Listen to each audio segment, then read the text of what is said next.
എഴുതാ കഥ പോലിതു ജീവിതം വെറുതെ അലിയാമതിലിനിയാഴമായി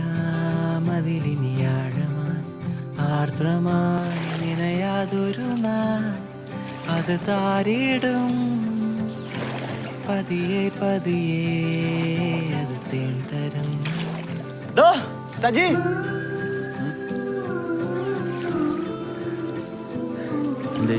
ജീവിക്കണ്ടേ? വാ വലോലിക്കാൻ പോവാ.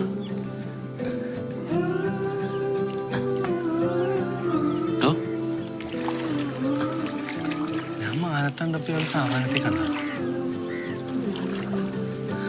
പറയാതുതിരും അനുമാരിയായി വരളും വഴികൾ തലോടിടും ചിറകാർന്നുയരേ